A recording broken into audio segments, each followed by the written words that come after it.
The story of the end of the US occupation of Afghanistan isn't just about the end of the conflict, it's also about where it's headed next.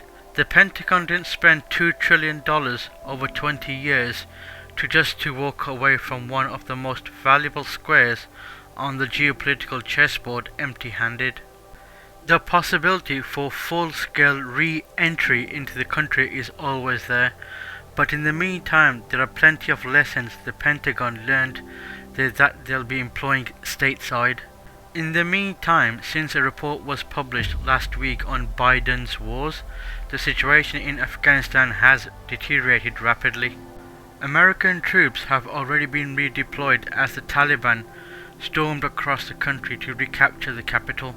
The former US-backed president of Afghanistan, President Ashraf Ghani, has fled the country, and tragic scenes like those from the airport in Kabul are once again being broadcast to the world. Soon the US created al-Qaeda may even be making a comeback. This isn't a new phenomenon. For millennia, Afghanistan has been a coveted piece of land which many have attempted to conquer but none have been able to subdue entirely. The Mongols, Persians and Greeks all briefly absorbed Afghanistan into their ancient empires before ultimately withdrawing. In more recent history, the British, Soviets and now the Americans have also been forced to make hasty retreats from the unconquerable nation, leaving rival factions to vie for power in their absence. Knowing this, it's reasonable to ask why the US and NATO would try yet again. Why lie about there being a connection between Osama bin Laden and the events of 9/11 in order to fight yet another battle for control over the graveyard of empires, a battle history has proven one is sure to lose? One simple answer is that invasion of foreign lands usually enriches a select few of the invaders. Afghanistan sits on a reported $1 trillion worth of rare earth minerals ripe for exploitation by Western corporations. The lucrative opium trade has been helped along by the CIA throughout the US occupation, but who needs opium and heroin when you have fentanyl? Military contractors and weapons manufacturers have handsomely raked in windfall profits at the expense of the Afghan people. Then there's the geopolitical power that comes with controlling Afghanistan. Ever since the continent started interacting politically some 500 years ago, Eurasia has been the center of the world. Globalist Zbigniew Brzezinski reminded the world in his 1998 book, The Grand Chessboard. One of America's grand ambitions in the country is to run a natural gas pipeline through it, which would bypass Iran and Russia, breaking their co-monopoly on regional energy supplies. US occupation of Afghanistan has also put a damper on China's Belt and Road, the CPAC route initiative, but with the potential departure of American troops, China's ambitions in the country are quickly on the rise. The encirclement of Iran is made possible by continued occupation as well. With the quick exit from Afghanistan and the planned repositioning of US forces, the US has instigated extreme levels of chaos and anarchy in Afghanistan. With a controlled transfer of power and the transition of the state, we note the media has been very quick to respond with their propaganda spitting out negativity in the West concerning rulership and women's rights. Furthermore, we note the secular and the conservatives have been very quick to chant anti-Taliban slogans in the West. We also note changes in the Taliban constitution regarding women's rights, providing protection and equal opportunities to all women and men.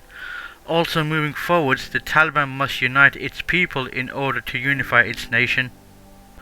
Also we note Islamophobia will continue to increase in the West with citations to draconian rule taken out of context, with added hostility towards Muslims living in the West. Their freedom to practice, preach, speech and Islamic education will be continued to be challenged by governments and fascists out of ignorance. Another major reason to be in Afghanistan all this time has been made explicitly clear in the past few days. The military is going to take all the lessons it learned there and use them at home. Again, this isn't anything new.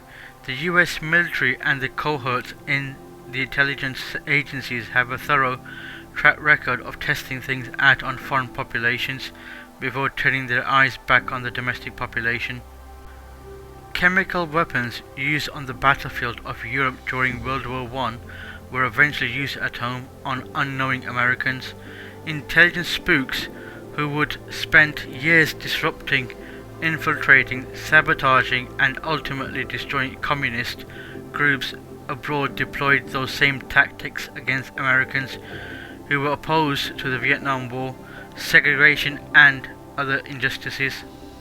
During the Vietnam War, there were frightening parallels between the horrors being carried out by CIA-created assassins as part of the Phoenix program and the serial killers stalking America, many of whom had deep military and intelligence ties. Then of course, during the so-called War on Terror, Americans and the people in the countries being occupied had their civil liberties eroded, greatly in the name of stopping the terrorist bogeyman. This brings us to today. While Trump made sure that the might of the military-industrial complex never faltered abroad, other social engineers were busy conditioning a domestic audience that the dangers posed by domestic extremists had never been greater.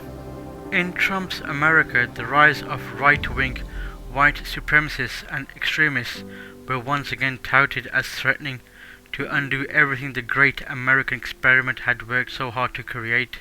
With the stage set, it was easy for the powers that shouldn't be to find an easy scapegoat to blame for the failures of masking and lockdowns during the COVID-19 pandemic that wasn't.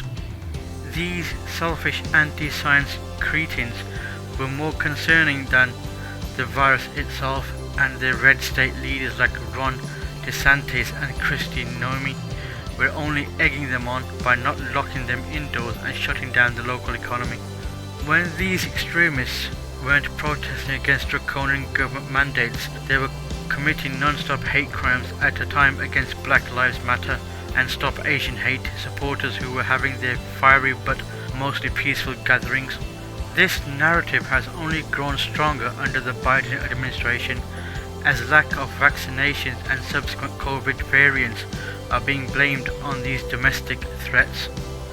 Couple this with the renewal of anti-American sentiment abroad on the eve of the 20th anniversary of 9/11 and you get the Department of Homeland Security issuing a new terror threat alert which warns of racially or ethnically motivated violent extremists, RMVEs, and anti-government, anti-authority violent extremists who view the potential re-establishment of public health restrictions across the United States as a rationale to conduct attacks. The Department of Homeland Security also notes the concern over conspiracy theories on perceived election fraud and alleged reinstatement and responses to anticipated restrictions relating to the increasing COVID cases which are perpetuated by Russian, Chinese and Iranian government-linked media outlets. If you have any issue with the government reinstating lockdowns, bringing back mask mandates or requiring experimental injections for participating in society, then you are morally on par with the Taliban. If you doubt that Joe Biden received more votes than any other president in history, then you are a white supremacist. If you have any questions about the official narrative surrounding the so-called pandemic, you may be a dastardly Russian, Chinese, Iranian operative. Whatever the case, if any of this applies to you, the US government now considers you a domestic terrorist threat.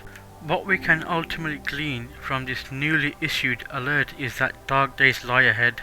We can be almost certain that the totalitarian restrictions will re-emerge across the country, and we should expect violent retaliation against such measures from both state actors and well-meaning but fed-up people. In the fallout from this, even more mandates, restrictions and lockdowns, may be worse, will be instated to deal with these terrorist threats. Problem, reaction, solution. In these dark times, however, we can still work towards growing and building a better future. Groups across the country work towards intervening in the local political scene to prevent or outlaw COVID-19 restrictions from ever coming back. Freedom cells and mutual aid societies continue to spring up and provide alternative for those of us tired of living in a society that would rather see us destroyed or dead. Millions are voting with their feet and relocating to areas with more freedom-oriented communities. None of these are silver bullet solutions, but the one sure way to bring about this apocalypse is to do nothing about it.